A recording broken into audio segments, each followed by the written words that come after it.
নমস্কার বন্ধুরা, প্রিয়া প্রিয়ম চ্যানেলে সবাইকে স্বাগতম। চলে আসলাম আবারও তোমাদের সাথে নতুন একটা রেসিপি নিয়ে। আজ আমি বানাবো বড়ি দিয়ে নিরামিষ সজনের ডাঁটা। দুর্দান্ত একটি রেসিপি এটি, কিন্তু বন্ধুরা খেতে হয় দুর্দান্ত, আর আমাদের শরীরের জন্য কিন্তু সজনের ডাঁটা খুবই উপকারী। সকল বন্ধুকে অনুরোধ করবে একটা লাইক দিয়ে ভিডিওটা দেখা শুরু করবে। আর এই রেসিপিটি বানাতে বন্ধুরা একদম কম সময়ে কিন্তু বানিয়ে নেওয়া যায়। রেসিপিটি বানাতেও যেরকম খুবই সহজ, আর খেতেও কিন্তু দুর্দান্ত হয়। আমার রেসিপিটি তোমাদের একটুও ভালো লেগে থাকে অবশ্যই প্রিয়জনদের সাথে শেয়ার করে দিবে। রেসিপিটি তৈরি করার জন্য এখানে আমি একটা কড়াই বসিয়ে দিয়েছি। কড়াইতে দিয়ে দিচ্ছি পরিমাণ মতো তেল। তেলটা গরম হয়ে যাওয়ার পর এখানে আমি দিয়ে দিব বড়িগুলো দিয়ে আমি একটু ভেজে নেব। বড়িগুলো আমি প্রায় 30 থেকে 40 সেকেন্ডের মতো ভেজে নিয়ে এখন নামিয়ে নেব। একটু লালচে কালার যখন হয়ে যাবে এরকম কালার, তখন আমি এটা নামিয়ে নেব। বড়িগুলো নামিয়ে নিয়ে এখন আমি এখানে আবার দিয়ে দিব সয়াবিন। আর সয়াবিনগুলো দিয়ে আমি এখন এগুলো ভেজে নেব। আমি সয়াবিনগুলো আগে গরম জলে 10 মিনিট ভিজিয়ে রেখেছিলাম। তারপর ওখান থেকে উঠে সুন্দর করে পরিষ্কার করে সয়াবিনগুলো নিয়ে এসেছি। তারপর আমি সয়াবিনগুলো খুব ভালো করে কিন্তু ভেজে নিচ্ছি। আর এরপর এখন আমি সয়াবিনগুলো নামিয়ে নেব। সয়াবিনগুলো নামিয়ে নিয়ে এখানে আমি 1 মুঠো মুগ ডাল দেব। একদম খুবই মুগ ডালটা দিতে হবে, এতে কিন্তু মুগ ডালটা বেশি দেওয়া যাবে না। আমি 1 মুঠো মুগ ডাল নিয়েছিলাম। মুগ ডালকে হালকা করে একটু ভেজে নিয়ে আমি নামিয়ে নেব। এই মুগ ডালকে নামিয়ে নিয়ে আমি একটু গুঁড়ো করে নেব, একদম মিহি করে না, একটু দানাদারভাবে আমি মুগ ডালগুলো গুঁড়ো করে নেব। আর এখন এতে আমি ওই কড়াইতে দিয়ে দিয়েছি তেল। তেলটা গরম হয়ে যাওয়ার পর এখানে একটা শুকনো লঙ্কাকে ভেঙে দিয়েছি, আর 2টো তেজপাতা, আর দিয়ে দিয়েছি আধা চা চামচ কালো জিরে। দিয়ে ভালোভাবে একটু ভেজে দিয়ে দিচ্ছি এখানে আলুটা দিয়ে একটু ভালো করে এটাকে ভেজে নেব। এর সাথে আমি দিয়ে দেবো একটা বেগুন আমি এভাবে করে কেটে দিয়েছি। কেটে এর সাথে এখন সজনে ডাঁটাগুলো দিয়ে দেব। সজনে ডাঁটা বেগুন দিয়ে দিচ্ছি আধা চা চামচ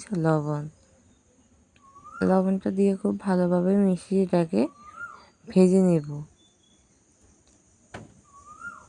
খুব ভালোভাবে কিন্তু সবগুলো উপকরণ ভেজে নিতে হবে।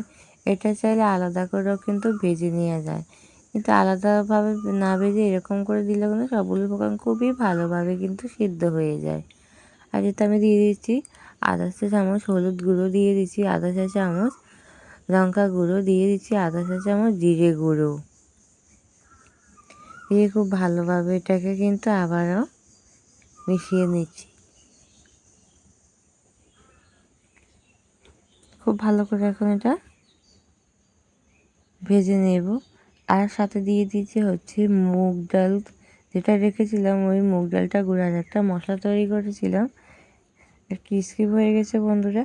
মশলা তৈরি করেছি আমি, দিয়ে দিয়েছি একটু আদা, একটা টমেটো দিয়েছি, 3-4টে কাঁচা লঙ্কা দিয়ে খুব ভালোভাবে মশলাটা আমি তৈরি করে নিয়ে এর সাথে দিয়ে দিয়েছি। আর মুগ ডালগুলোকে একটু গুঁড়ো করে দিয়ে সবগুলো উপকরণ দিয়ে খুব ভালোভাবে আমি এটাকে ভেজে নিয়েছি। ভেজে নেওয়ার পর এখানে আমি পরিমাণ মতো জল দিয়ে দিয়েছি। জলটা দিয়ে দিয়েছি, আর জলটা দিয়ে খুব ভালোভাবে কিন্তু ফুটিয়ে নিতে হবে। দেখতে পাচ্ছ, এতে কিন্তু খুব বেশি একটা সময় লাগে না।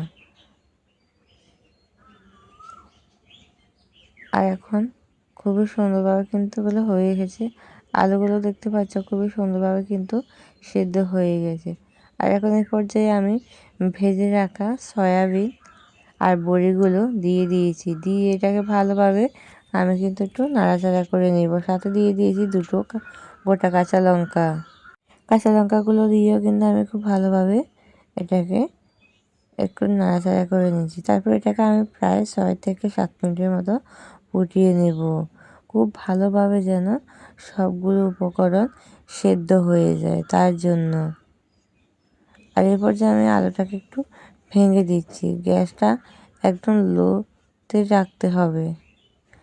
আমার লবণটা একটু কম হয়েছিল বলে আমি শেষে আবারও আধা চা চামচ লবণ দিয়ে দিয়েছি।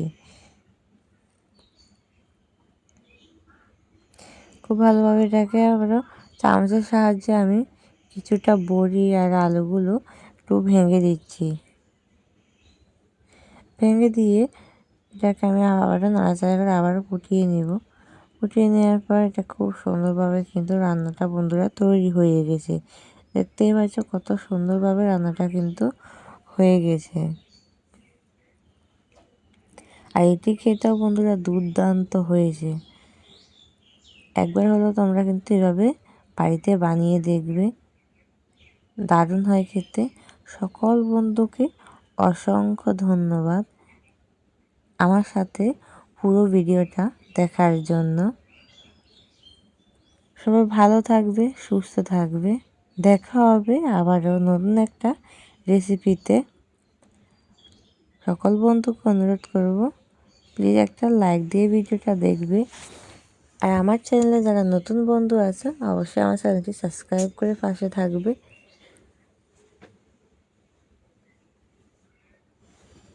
অনেক অনেক ভালোবাসা সবাইকে। বেশি ভালো লেগে থাকলে আমার ভিডিওটি বন্ধুরা অবশ্যই তোমাদের প্রিয়জনদের সাথে শেয়ার করে দেবে। সবাই ভালো থেকো।